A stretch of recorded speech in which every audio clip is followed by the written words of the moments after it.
Indus hospital والے خون لینے کے لیے آئے ہوئے ہیں. رمضان میں انسانیت کی خدمت کا ثواب کئی گنا زیادہ بڑھ جاتا ہے. تو میں نے کل بھی اس پہ تھوڑی ترغیب دی تھی، موقع ملے تو ضرور دیں خون، فائدہ ہوگا. اگر کسی کو یہ خیال ہو کہ بھائی خون نکالنے سے میں کمزور ہو جاؤں گا، تو ایسا نہیں ہے. وہ پہلے چیک کرتے ہیں کہ آپ میں خون ہے بھی نہیں ہے، اور خون نکلنے سے نقصان نہیں ہوتا، فائدہ ہی ہوتا ہے، صحت اچھی ہوتی ہے اس سے.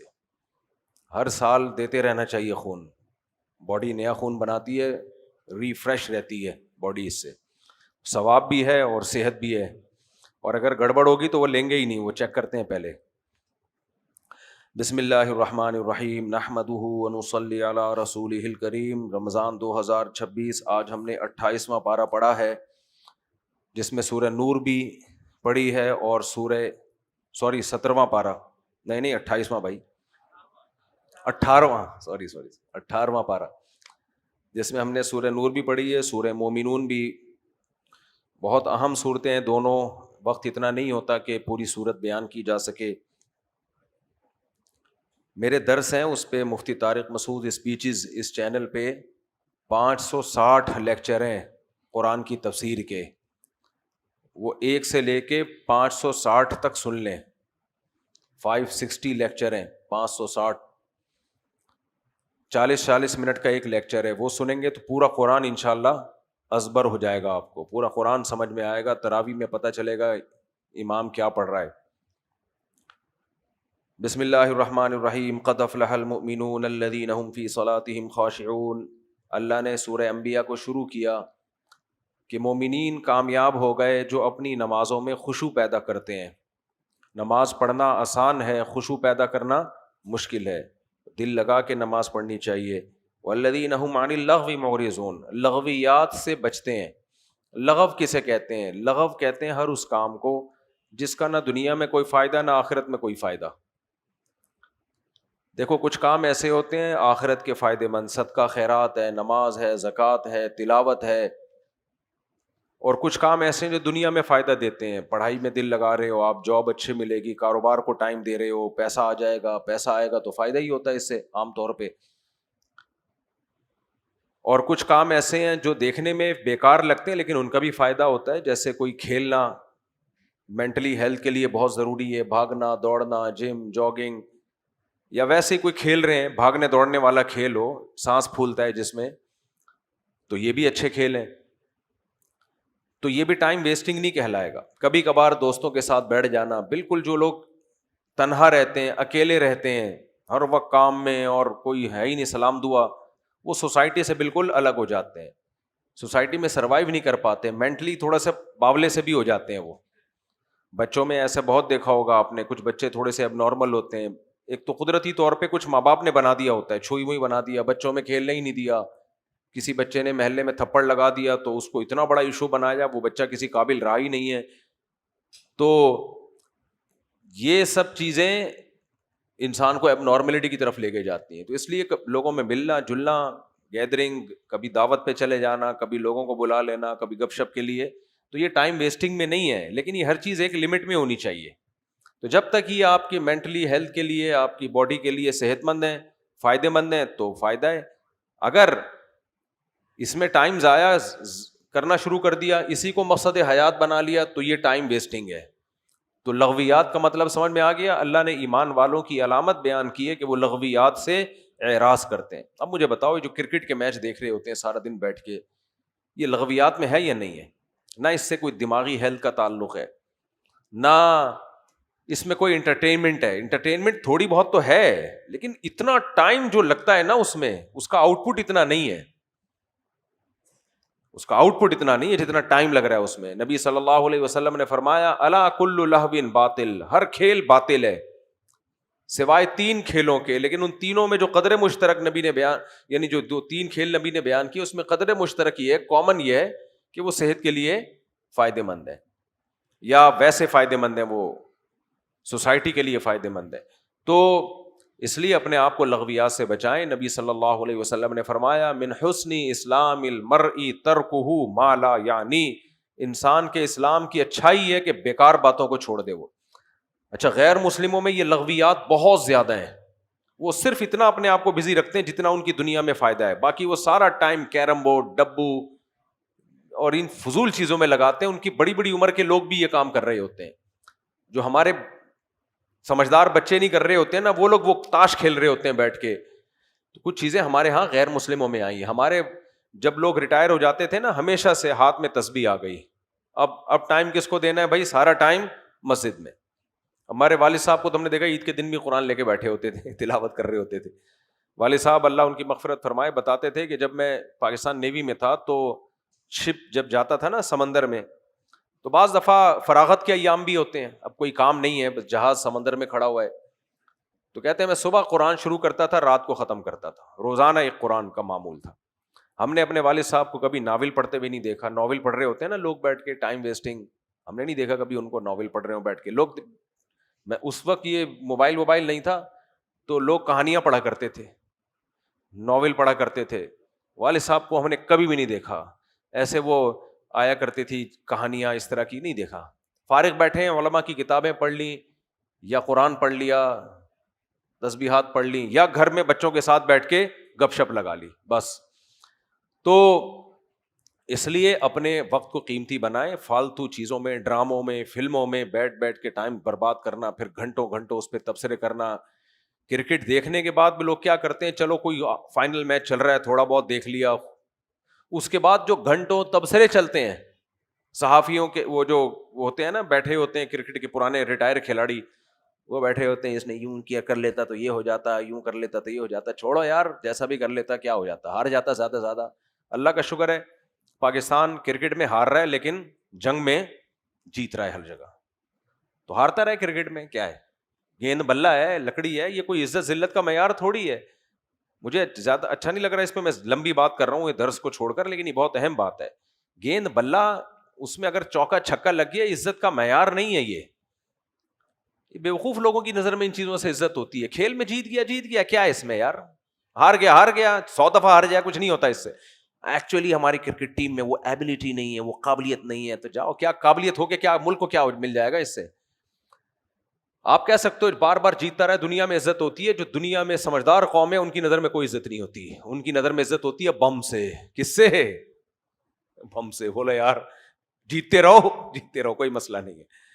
تو ان کی نظر میں عزت کسی اور چیزوں سے ہوتی ہے. وہ کہتے ہیں ٹھیک ہے کرکٹ میں، وہ کرکٹ کھلاڑیوں کی عزت ہو جائے گی تھوڑی سی بس، اور کچھ بھی نہیں ہے. تو اللہ کرے جیتتی رہے ٹیم، مجھے کوئی بددعا دینے کا شوق نہیں ہے، لیکن یہ کوئی معیار نہیں ہے. ہم میدان جنگ میں جیتتے ہیں، یہ ہمارے لیے کیا ہے، یہ ہے اصل چیز. اور وہ اللہ کا شکر ہے جیت رہے ہیں میدان جنگوں میں. ہم سپیریئر. ایک ہی پاکستان کے اندر چیز رہ گئی ہے کہ میدان جنگ میں اس کا پلڑا بھاری، باقی تو ہر جگہ برباد ہو گیا ہے. تو ایک تو چیز اچھی ہے نا، جنگ میں جیتتا ہے الحمدللہ. تو اس لیے ایک کام صحیح چل رہا ہے بس، آگے سسٹم، باقی سب کیا چل رہا ہے، سسٹم چل رہا ہے. ایک چیز میں سسٹم چل رہا ہے، باقی سب سسٹم چل رہا ہے. تو اللہ نے فرمایا والذین هم عن اللغو معرضون، ایمان والے لغویات سے بچتے ہیں، بیکار چیزوں سے. والذین هم لفروجهم حافظون والذین هم للزکاۃ فاعلون، زکوٰۃ ادا کرتے ہیں. والذین هم لفروجهم حافظون، اپنی شرمگاہوں کی حفاظت کرتے ہیں. الا علی ازواجهم او ما ملکت ایمانهم فانهم غیر ملومین، اپنی زوجہ کے سوا اپنی خواہش کہیں بھی پوری نہیں کرتے. اللہ نے مرد اور عورت کو، میاں بیوی کو ایک دوسرے کے لیے بنایا ہے. اس کے علاوہ جتنے بھی خواہش پوری کرنے کے راستے ہیں اسلام میں سب کے سب حرام ہیں. فرمایا ہاں جو اپنی ازواج کے پاس جائیں فإنہم غیر ملومین، نکاح کے ذریعے خواہش پوری کریں وہ قابل ملامت نہیں ہے. اسی آیت کی روشنی میں علماء نے لکھا ہے کہ ایک آدمی اگر کسی لڑکی سے صرف خوبصورتی کی بیس پہ شادی کر رہا ہے اور صرف اپنی خواہش پوری کرنے کے لیے شادی کر رہا ہے، لیکن اس کی نیت یہ ہے کہ میں حقوق بھی ادا کروں گا، لٹکاؤں گا نہیں اس کو، تو بے شک مزے لینے کے لیے شادی کر رہا ہے، مزے اڑانے کے لیے کر رہا ہے تو بھی جائز ہے. مزے اڑانے کے لیے بھی کر رہا ہے نا، تو اس کو ملامت نہیں کر سکتے. کیوں؟ اللہ نے فرمایا جو حلال کے ذریعے اپنی خواہش پوری کرے فإنہم غیر ملومین، ملوم کا لفظ یہ اردو میں عربی سے آیا ہے، غیر ملومین، یہ قابل ملامت نہیں ہے. ملامت ملوم کا مطلب جس کو ملامت کی جائے, غیر کا مطلب اس کے علاوہ ہی ہے. ملامت نہیں ہوتی, باقی جو کہنا ہے کہہ دو.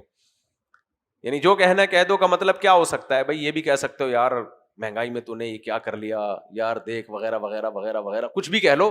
یہ نہیں کہہ سکتے کہ تو قابل ملامت ہے, اچھا کام نہیں کیا تو نے. اس کو یہی کہنا پڑے گا آپ کو, چنگا کتا سی. کیا کہنا پڑے گا؟ چنگا. تو اگر کوئی دوسری شادی بھی کر رہا ہے, اس کی نیت ہے مزے اڑاؤں گا میں, تو حلال مزے اڑانے تو اس کو اپنے خرچے پہ اڑا رہا ہے نا. اور دوسرا وہ جس سے شادی کر رہا ہے اس کو بھی اعتراض نہیں ہے, تو تم کیوں کباب میں بیچ میں ہڈی بن رہے ہو, تمہیں کیوں تکلیف ہو رہی ہے؟ وہ تیسری کر رہا ہو, وہ چوتھی کر رہا ہو, لڑکی والوں کا ہیڈک ہے نا, وہ نہیں دیں, وہ نہیں کریں, وہ کہیں نہیں آپ دوسری کر رہے ہیں ہم نہیں دیں گے, جاؤ تو نہ دیں, وہ یہ ان کا مسئلہ ہے. تیسری شادی کوئی کر رہا ہے, تیسری بیوی والے بولے کہ ہم اپنی بیٹی نہیں دیں گے تمہیں, یا وہ لڑکی بولے جاؤ میں تیسری والے سے نہیں کروں گی, اس کو رائٹ ہے وہ نہ کرے. چوتھی میں ٹرائی کر رہا ہے, عمر اس کی خود کی ہو گئی 60 سال, ٹرائی مار رہا ہے 18 سال کی لڑکی پہ, تو لڑکی کو اعتراض ہے, وہ بولے بھائی میں نے 60 سال والے سے نہیں کرنی. اس کے ماں باپ کو حق ہے کہ وہ بولے ہم نے 60 سال والے سے نہیں کرنی, وہ بھی راضی, 60 سال والا بھی راضی, لڑکی بھی راضی, اس کے ابا بھی راضی, کوئی اس نے بیوقوف بھی نہیں بنایا ان کو, کوئی ایسا نہیں وہ بیوقوف بنا کے کر رہا ہو, کچھ بھی نہیں. تو پھر اگر کسی کو تکلیف ہو رہی ہے تو یہ تکلیف اس کی علامت ہے کہ اس کو نہیں مل رہی, اس لیے تکلیف ہو رہی ہے. تو یہ لڑکی والوں کو تو یہ حق ہے کہ وہ منع کر دیں کہ ہم نے نہیں کرنی, کسی بھی بیس پہ انکار کر دیں. کسی اور کو کباب میں ہڈی بننا یا اعتراض کرنے کا رائٹ نہیں ہے. تو اللہ نے فرمایا کہ جائز طریقے سے جو اپنی خواہش پوری کر رہا ہے فَإِنَّهُمْ غَيْرُ مَلُومِينَ, ان کو وہ قابل ملامت نہیں ہے. ہاں یہ ضرور ہے, قرآن نے یہ کہا ہے کہ حقوق ادا کرنے کا ارادہ ہو. بعض لوگ عیاشی کے لیے شادی کرتے ہیں, اس کا مطلب یہ ہے کہ وہ پھر لٹکا کے چھوڑ دیتے ہیں, بس شادی کی اور بیوی کے حقوق ادا نہیں کر رہے, ٹائم نہیں دے رہے, پیسے نہیں دے رہے, وہ پھر غلط ہے, وہ حرام ہے, ناجائز ہے, اس سے تو اللہ نے منع کیا ہے. تو یہ بھی بہت اہم پوائنٹ. دیکھو کوئی اپنے خرچے پہ نہاری کھا رہا ہو, نیمبو نچوڑ کے, اچار ڈال کے, اور اس میں کولڈ ڈرنک بھی ہو, تو اس کو کوئی ملامت کی جائے گی کہ یار تو عیاشی کر رہا ہے؟ وہ کہے گا بھائی اپنے خرچے پہ کر رہا ہوں, میری نہاری جس کی نہاری تھی اس کی پرمیشن سے پیسے دے کے, تیرے کو کیا مسئلہ ہو رہا ہے؟ تو ہر عیش میں کسی کو کوئی مسئلہ نہیں ہوتا, جہاں بات آئے گی شادی کی تو پورا خاندان خلاف ہو جائے گا. حالانکہ اس میں فائدہ بھی ہے, جب وہ نکاح کر کے اپنی خواہش پوری کر رہا ہے تو صرف اپنی تھوڑی کر رہا ہے, اس کو بھی تو زنا سے بچا رہا ہے, اس کا خرچہ بھی تو اٹھا رہا ہے, اس کو اولاد بھی دے رہا ہے, خود بھی اولاد مل رہی ہے, سوسائٹی میں برائی کم ہو رہی ہے, اپنے آپ کو بھی زنا سے بچا رہا ہے. اتنے فائدے ہیں. لیکن یہاں آ جائیں گے اعتراض کرنے کے لیے کہ عیاشی کے لیے, یہ کیا ہے, یہ اتنی کم عمر سے کیوں کی, کماری سے کیوں کی, فلانی سے کیوں کی. بھائی بیوہ سے کر لیتا زیادہ اچھا ہے, اس کا گھر بس جاتا, طلاق یافتہ سے کر لیتا زیادہ اچھا ہے. لیکن اگر نہیں کیا تو بھی کوئی آپ کو ٹینشن لینے کا نہیں ہے. جب آپ کی باری آئے گی تو پھر آپ کماری سے نہیں کرنا, آپ کس سے کر لینا؟ بیوہ سے کر لینا. بیوہ بنانا نہیں کسی کو, خود جو قدرت کی طرف سے بیوہ ہو اس سے کر لینا. آگے چلتے ہیں ہم. اسی طرح لڑکی بھی اگر کر رہی ہے کسی لڑکے سے ہینڈسم ہونے کی بیس پہ, اس کی خوبصورتی سے متاثر ہو کے کر رہی ہے, اور اس کے پیسے کی وجہ سے کر رہی ہے کہ عیاشی کرائے گا, تو بھی کوئی حرج نہیں ہے. بعض لوگوں کو اس پہ بھی اعتراض ہوتا ہے, ابے پیسے والے کا رشتہ آیا تو اس کو دے دیا, رکشے والے کا آیا تو دیا نہیں. بھائی ہر شخص یہ چاہتا ہے میری بیٹی عیش کرے, تو اگر اس نے پیسے والے کو دیکھ کے دے دی ہے کہ یار پیسہ تو روٹی اچھی کھا لے گی, تو کیا ہے اس میں؟ ہاں صرف پیسہ دیکھا, اس کا دین نہیں دیکھا, اس کے اخلاق نہیں دیکھے, پھر غلط ہے, پھر غلط ہے. تو ایک غریب کا رشتہ آیا, وہ اس کے پاس اخلاق ہیں, پیسے نہیں ہیں. ایک مالدار کا رشتہ آیا, اس کے پاس اخلاق بھی ہیں اور پیسے بھی ہیں, تو پھر ہر عقل مند کس کو ترجیح دے گا؟ کہے گا یار وہاں اخلاق بھی مل رہے ہیں, پیسے بھی مل رہے ہیں, یہاں صرف پیسے مل رہے ہیں, اخلاق مل رہے ہیں, پیسے نہیں مل رہے. تو ہر آدمی یہی سوچے گا. تو اس میں کوئی حرج نہیں ہے کہ لڑکی اگر اس بیس پہ کسی کو پسند کرتی ہے کہ وہ خوبصورت ہے یا اس کے پاس پیسے زیادہ ہیں, تو کوئی حرج نہیں. ہاں یہ ضرور ہے کہ صرف پیسہ دیکھ رہی ہے, اخلاق نہیں دیکھ رہی اس کے, یا دیکھ رہی ہے کہ وہ کرمنل ہے اور غلط آدمی ہے, تو پھر پیسے کی ہوس کہلائے گی, پھر یہ ٹھیک نہیں ہے. تو آگے اللہ تعالیٰ فرماتے ہیں فَمَنِ ابْتَغَىٰ وَرَاءَ ذَلِكَ فَأُولَٰئِكَ هُمُ الْعَادُونَ, جو بیوی کے علاوہ کسی اور راستے سے خواہش پوری کرے گا, فَأُولَٰئِكَ هُمُ الْعَادُونَ, یہ لوگ اللہ کی حدود کو توڑنے والے. میں نے یورپ میں دیکھا ہے, یہ لوگ مسلمانوں کی شادیوں پہ اعتراض کرتے ہیں. انگریز لوگ کہتے ہیں ان کے ہاں 40 سال کے آدمی 18 سال کی, 50 سال کے آدمی 18 سال کی لڑکیوں سے شادی کر لیتے ہیں. میں نے بتایا تھا نا بیان میں کل, 120 سال کے ایک تابعی تھے, انہوں نے کنواری لڑکی سے شادی کی تھی 120 سال کی عمر میں. تو اب جو ہے انگریز لوگ بہت اعتراض کرتے ہیں اس پہ کہ حالانکہ اتنا رواج ہے نہیں, کیونکہ وہ تو ایک آدھ واقعہ ایسا ہو گیا نا, ورنہ 18 سال کی لڑکی کیوں کرے گی بھائی 70-80 سال کے آدمی سے, وہ نہ کرے, بہت کم ایسا ہوتا ہے. لیکن وہ لوگ بڑا اعتراض کرتے ہیں, جبکہ ان کے یہاں گرل فرینڈ پتہ ہے 70 سال کا بڈھا 16 سال کی, 18 بھی نہیں 15-16 سال کی گرل فرینڈ لے کے گھومتا ہے ٹرکی, اور وہ بھی چینج کرتا رہتا ہے, اور وہ پیسے کے چکر میں بڈھے سے چپکی بھی ہوتی ہے. اور الٹا بھی ہے, یہ سب اپنے آنکھوں دیکھے حالات بتا رہا ہوں آپ کو, الٹا معاملہ بھی ہے.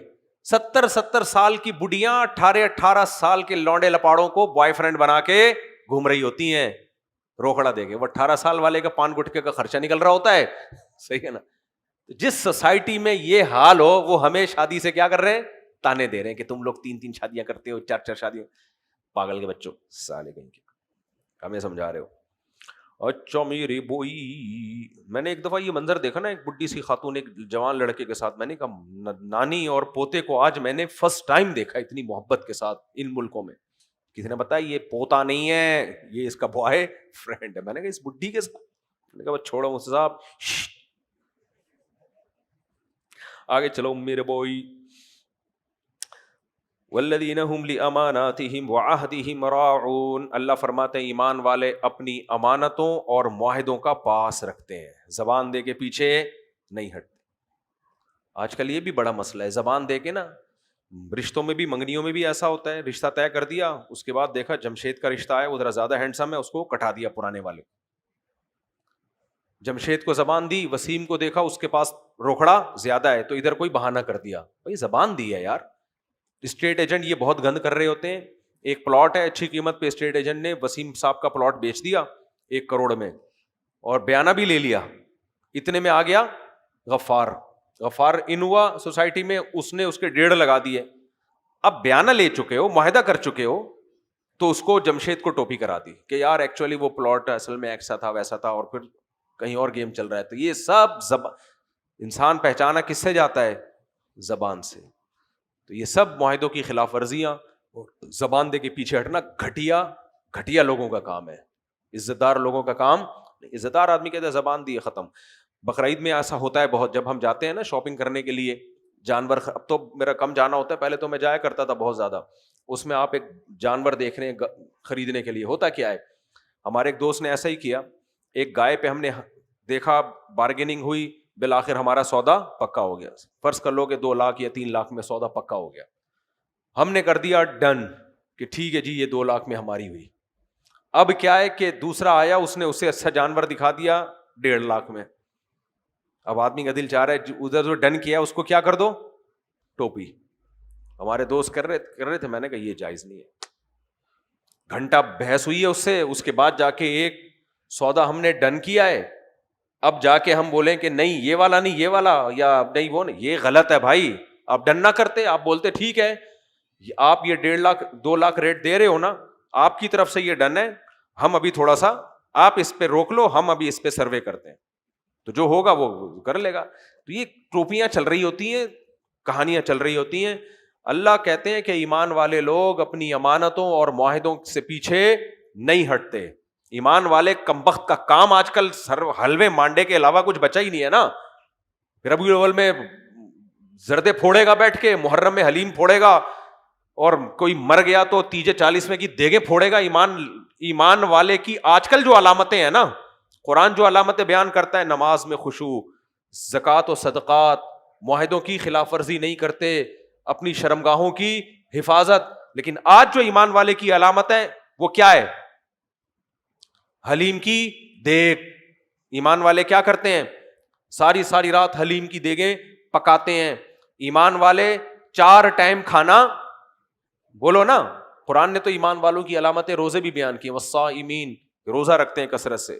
آج کیا ہے, 4 ٹائم کھانا. ایمان والے جب صبح اٹھتے ہیں پراٹھے پھوڑتے ہیں. ایمان والے پھر دفتر جا کے چائے کے ساتھ بھی بسکٹ ڈبو کے کھاتے ہیں. ایمان والے دفتر میں ٹوپیاں کراتے ہیں. لیٹ پہنچتے, سرکاری ملازم ہوگا تو لیٹ پہنچے گا, حاضری ٹائم پہ لگائے گا, 9 بجے پہنچے گا, 8 بجے کی حاضری لگاتے ہیں. ایمان والوں کی, جو ہم جیسے ایمان والے ہیں نا, ان کی یہ علامتیں چل رہی ہیں مارکیٹ.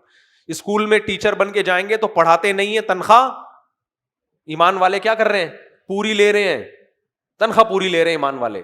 ایمان والے پھر دوپہر کو بھی کھانا کھاتے ہیں, پیٹ بھر کے پھوڑتے ہیں, اس کے بعد 4 بجے پھر سموسوں کے ساتھ چائے پھوڑتے ہیں, 3-4 سموسے پکوڑے کھا جاتے ہیں. اس کے بعد ایمان والوں کے پیٹ میں درد ہوتا ہے, ایمان والے پھر ہاضمے کے لیے کولڈ ڈرنک پیتے ہیں. پھر ایمان والے رات کو 12-1 بجے دعوت میں جا کے تافتان کے ساتھ قورمہ پھوڑتے ہیں. پھر ایمان والے رات کو 2:30 بجے سوتے ہیں کھٹی ڈھکاروں کے ساتھ, فجر کی نماز گول کر دیتے ہیں.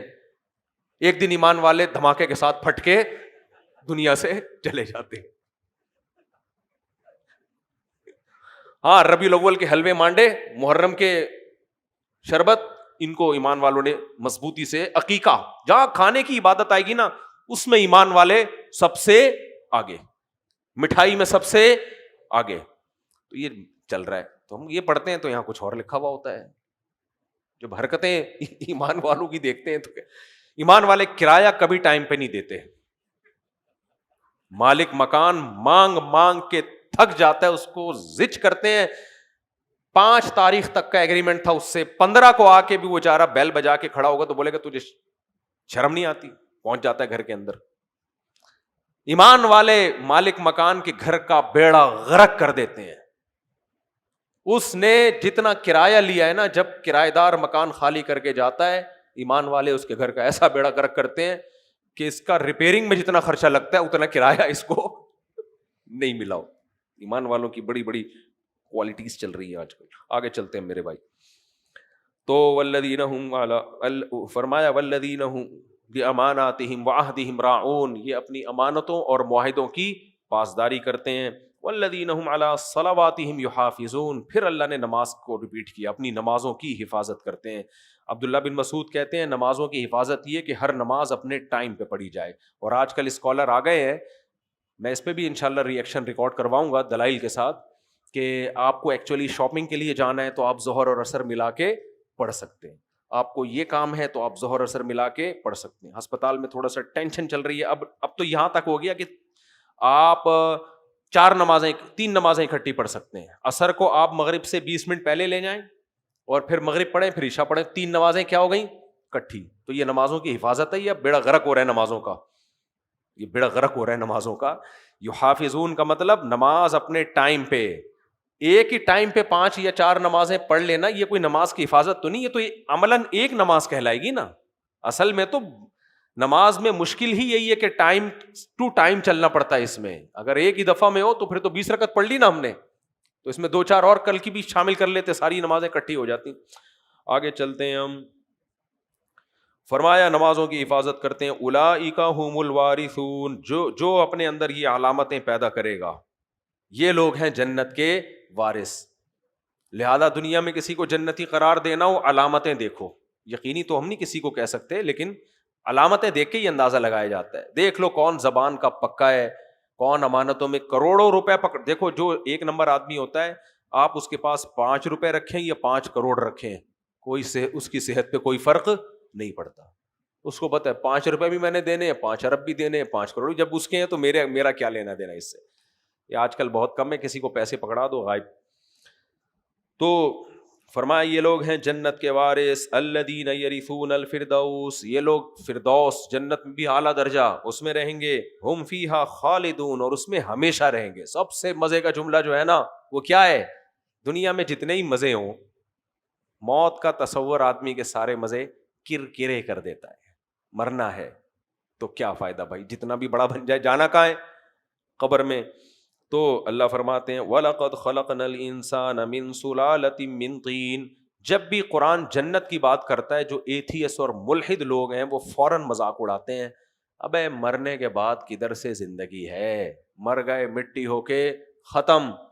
ایک دفعہ مارکیٹ سے گیا تو مارکیٹ سے شارٹ, آج تک کوئی دوبارہ زندہ نہیں ہوا ہے. تو اللہ نے فرمایا ہم نے انسان کو من سلالۃ من طین, مٹی کے کیسے خلاصے سے پیدا کیا ہے. مٹی میں آئرن بھی ہے, میگنیسیم بھی ہے, زنک بھی ہے. کیسے وہ خوراک میں جاتا ہے اور ماں باپ کی باڈی میں جا کے اس سے کتنی جلدی اسپم بن جاتے ہیں, اولاد کے جرثومے تیار ہو جاتے. کیسے مٹی کو کھینچتا ہے, سلالہ کہتے ہیں جس چیز کو ایسے کھینچا جائے نا، کھسکانا. جیسے یتسللون کا مطلب کیا ہوتا ہے؟ مجمع میں کوئی بیٹھا ہوا ہے، کھسک کے چپکے سے نکل جائے. جس کو میں اپنی زبان میں کہتا ہوں پتلی گلی سے، جیسے طارق بھائی یہاں بیان سن رہے تھے، پتلی گلی سے بھی نکل گئے تو پتہ ہی نہیں چلا کب غائب ہوئے. تو ایسے پتلی گلی سے نکل جانا. تو اللہ کہتے ہیں ایسے خفیہ طریقے سے زمین کے اجزاء کو انار انگور سیب گوشت میں تبدیل کر کے ماں باپ کھاتے ہیں، اور اس کو کیسے جلدی سے میں اسپم میں منی میں تبدیل کر دیتا ہوں اور اس میں اولاد بننے کے جرسوں میں. تو یہ مٹی ہے جس کو بڑے زبردست طریقے سے کشیدہ کیا ہے. فرمایا وَلَقَدْ خَلَقْنَا الْإِنسَانَ، انسان کو ہم نے تحقیق اس طرح سے پیدا کیا ہے، من سلالۃ من طین، مٹی کا خلاصہ ہے یہ. مٹی میں جو کام کے اجزاء تھے نا اس کو کھینچ کے انسان بنایا گیا اسپم، اور پھر اس سے پھر کیا کیا؟ اللہ فرماتے ہیں ثم جعلناہ نطفۃ فی قرار مکین، پھر ہم نے اس کو نطفہ بنایا اور ایک ایسا قرار میں رکھا اس کو جو بڑا مضبوط ٹھکانہ تھا. ماں کا رحم، ماں کے رحم میں اللہ تعالیٰ نے اس کو مضبوط ٹھکانا اس لیے کہ قرآن میں علقہ کا لفظ ہے. علقہ کہتے ہیں جڑ نہیں جیسے چپکا ہوا ہوتا، ایسے جڑیں اس کی ماں کے رحم میں مضبوط ہوتی ہیں، چپک جاتی ہیں، ہلتا نہیں ہے وہ. تو اللہ فرماتے ہیں ثم خلقنا النطفۃ علقۃ، پھر ہم نے کیا کیا؟ اس نطفے کو علقہ، جمع ہوا خون، چپکا ہوا، لٹکا ہوا. تعلق کا لفظ اردو میں سنا ہوگا نا، کہتے ہیں یہ میرے ساتھ تعلق ہے. کیا مطلب؟ لٹکا ہوا ہے میرے ساتھ، معلق ہے، ہر وقت چپکا رہتا ہے. تو ایسے اللہ کہتے ہیں علقہ بنایا. فخلقنا العلقۃ مضغہ، پھر اس علقہ کو ہم نے گوشت میں تبدیل کیا. ایک ایک اسٹیپ عجیب سے عجیب تر ہے یا نہیں ہے؟ مٹی سے منی بننا، منی سے خون بننا، خون سے علقہ یعنی وہ علقہ بننا، پھر اس سے مضغہ یعنی گوشت بن جانا. اللہ فرماتے ہیں فخلقنا المضغۃ عظاما، اور ہم نے اسی مضغہ سے ہڈیاں بنائی، گوشت میں ہڈیاں پیدا کی. فکسونا العظام لحما، اور ہم نے انہی گوشت پہ، انہی ہڈیوں پہ گوشت چڑھایا. ڈھانچہ باہر آ جاتا. آپ نے دیکھا ہوگا نا 480 وولٹ لکھا ہوا ہوتا ہے اور ڈھانچہ بنا ہوا ہوتا ہے. مطلب یہ ہوتا ہے اگر اس کھمبے کو ہاتھ لگایا ایسے ہو جاؤ گے. اللہ نے جو گوشت چڑھا کے بھیجا تھا وہ ایک دم سے کیا ہو جائے گا؟ اللہ آپ سے واپس لے لے گا. تو خوبصورتی کے لیے مسل بنا دی اس کے اوپر. یہ ساری قدرت کو اپنی آنکھ سے دیکھ کے کہتے ہو کہ کون ہمیں دوبارہ زندہ کرے گا. تو اللہ فرماتے ہیں فَكَسَوْنَا الْعِظَامَ لَحْمًا، پھر ہم نے اس پہ گوشت چڑھا دیا. ثُمَّ أَنشَأْنَاهُ خَلْقًا آخَرَ، نئی تخلیق میں پیدا کیا، اس میں جان ڈال دی، بچہ بنا دیا. فَتَبَارَكَ اللَّهُ أَحْسَنُ الْخَالِقِينَ، بہت برکت والی ہے وہ ذات جو سب بنانے والوں میں سب سے اچھا. یعنی اللہ نے انسانوں کو بھی ایک درجے میں مان لیا کہ یہ بھی کچھ بناتے ہیں، کریٹ کرتے ہیں. ہم ویسے تو انسان کریٹر نہیں ہے، لیکن اللہ نے مان لیا تھوڑی دیر کے لیے کہ تم بھی چیزیں بناتے ہو. تم نے موبائل بنایا، تم نے کیا بنایا؟ الو بنایا لوگوں کو. یہ بھی تو ایک کام ہے نا. آج کل ہم لوگ یہ زیادہ بنا رہے ہیں. پاکستان میں جو ہم لوگ سائنسدان بہت آگے ہیں. ہم لوگ وہ چیز بناتے ہیں جو اب تک جاپان والوں نے نہیں بنائی. ہم الو بھی بناتے ہیں اور جیم کے بعد جو آتا ہے وہ بھی بناتے ہیں. تو اور ہم صرف عوام کو نہیں، دنیا کو بھی بناتے ہیں. خیر اس پہ پھر کبھی کسی اور وقت انشاءاللہ ہم بیان کریں گے.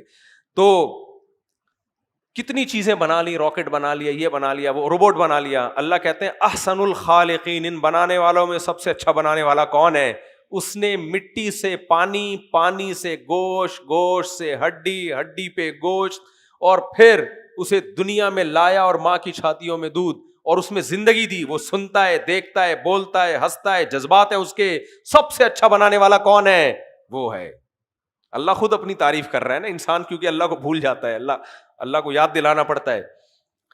فرمایا ثم انکم بعد ذلک لمیتون، یہ سارے پروسیس سے گزرنے کے بعد پھر تم مر جاتے ہو. دوبارہ تمہیں کیا بنا دیتا ہے؟ مٹی. ہمارا پروگرام شروع کہاں سے ہوا تھا؟ جو ہمارا پروجیکٹ ہے کہاں سے شروع ہوا تھا؟ بولو نا، مٹی سے. اینڈنگ پوائنٹ کیا ہے؟ مٹی. تو اللہ کہتے ہیں جو اسٹارٹنگ مٹی سے کر کے دوبارہ مٹی میں لے جا سکتا ہے، وہ دوبارہ مٹی سے کیوں نہیں بنا سکتا بھائی؟ وہ دوبارہ کیوں نہیں بنا سکتا؟ یہ کیسے پاگل بنے کی بات ہے کہ نہیں جی مٹی سے بنا کے مٹی کر سکتا ہے، دوبارہ مٹی سے نہیں بنا سکتا. اللہ کہتے ہیں تمہیں ہو کیا گیا ہے، کیسی باتیں کر رہے ہو؟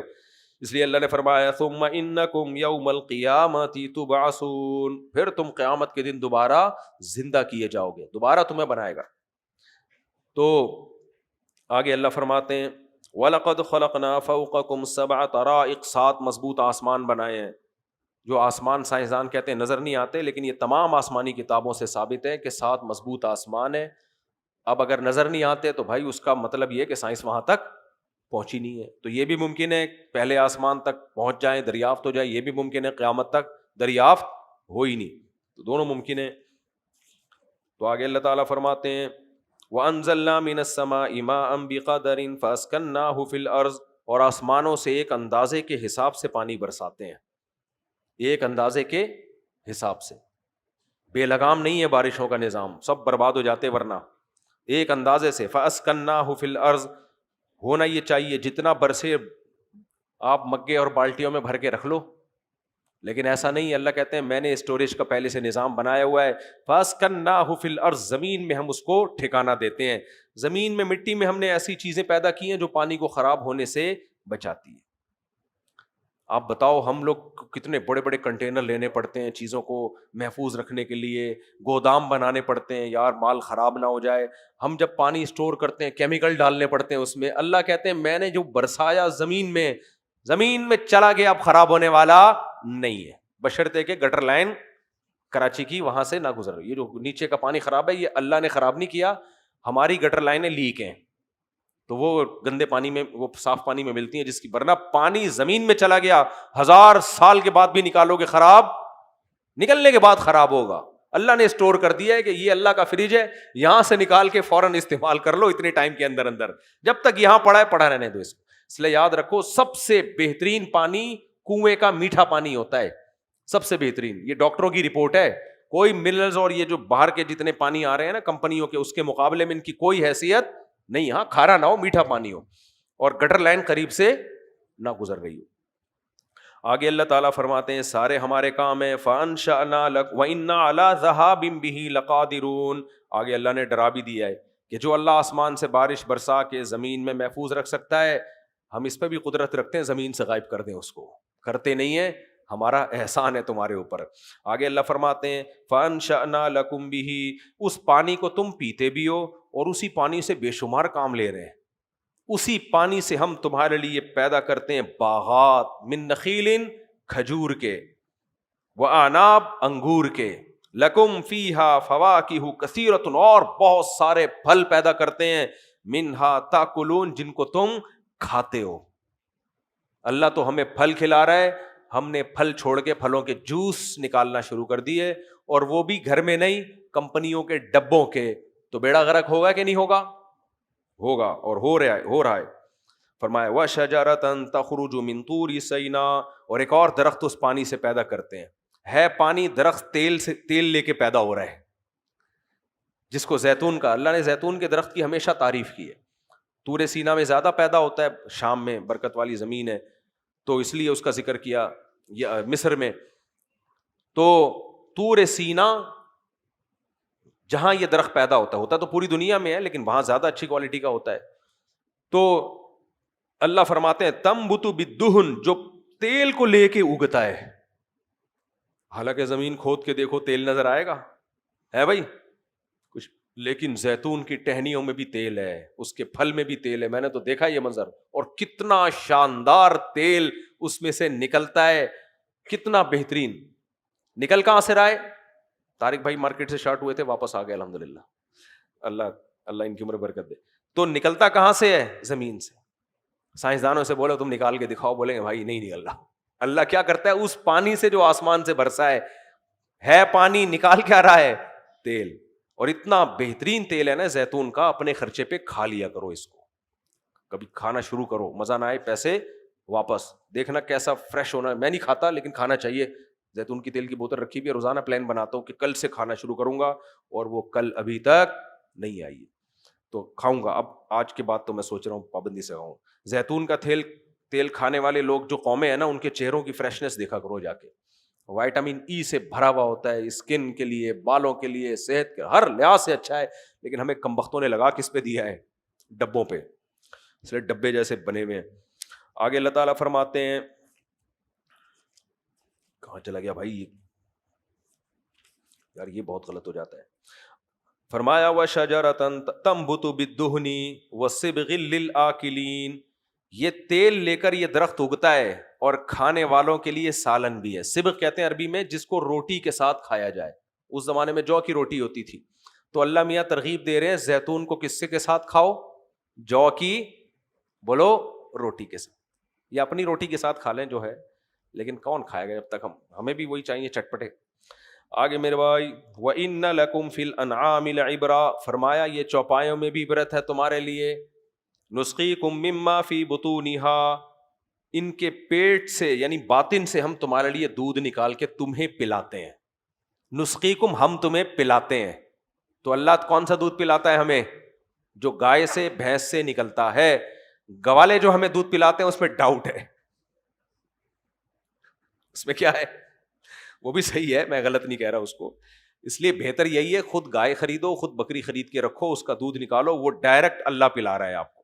تو اللہ فرماتے ہیں لیکن کتنی بڑی نعمت ہے یار. چلو یہ بھی ڈبوں سے بہرحال یہ گوالوں کا دودھ اچھا ہے، یہ ذہن میں رکھنا. یہ بھینس کے جو کھلے دودھ مل رہے ہیں یہ جراثیم والے، یہ اس ڈبے سے اچھے ہیں جن میں جراثیم نہیں ہے. کیونکہ جس دودھ کو جراثیم لفٹ کرانے کے لیے تیار نہ ہونا اس کو تم کیوں لفٹ کرا رہے ہو؟ یہ ڈبے کے دودھ کو آپ کھول کے رکھو خراب نہیں ہوتا، اس کا مطلب ختم ہے، بیڑا غرق ہو گیا اس کا. مکھیاں بھی لفٹ نہیں کرا رہی اس کو، مکھی بھی وہیں آئے گی نا جہاں کچھ نظر آئے گا اس کو. بھائی بیکٹیریا بھی ادھر ہی منہ مارتے ہیں جہاں ان کو کچھ ملتا ہے. تو کھلے دودھ میں بہت کچھ ہوتا ہے، سب آتے ہیں، اس لیے بیکٹیریا آنے سے پہلے پی جاؤ اس کو. تو اس لیے میرے بھائی آگے چلتے ہیں. ہم اللہ فرماتے ہیں ہم پلاتے ہیں. یہ کس کی نعمت ہے؟ اللہ کی. ساری نعمتیں وہ کر رہا ہے. اور جب وہ کہتا ہے کہ زنا سے بچو، حرام کاری سے بچو، شراب سے بچو، نماز پابندی سے پڑھو ورنہ میں تمہیں سزا دوں گا، تو جواب میں کیا کہتے ہو؟ کون ہے دوبارہ زندہ کرے گا؟ بھائی کون ہے دوبارہ زندہ کرے گا؟ اللہ کہتے ہیں اپنی قدرتیں بھی دکھا رہا ہوں اور احسانات بھی دکھا رہا ہوں. آگے اللہ فرماتے ہیں وَلَكُمْ فِيهَا مَنَافِعُ كَثِيرَةٌ وَمِنْهَا تَأْكُلُونَ وَعَلَيْهَا وَعَلَى الْفُلْكِ تُحْمَلُونَ. انہی جانوروں پہ تم سواریاں بھی کرتے ہو اور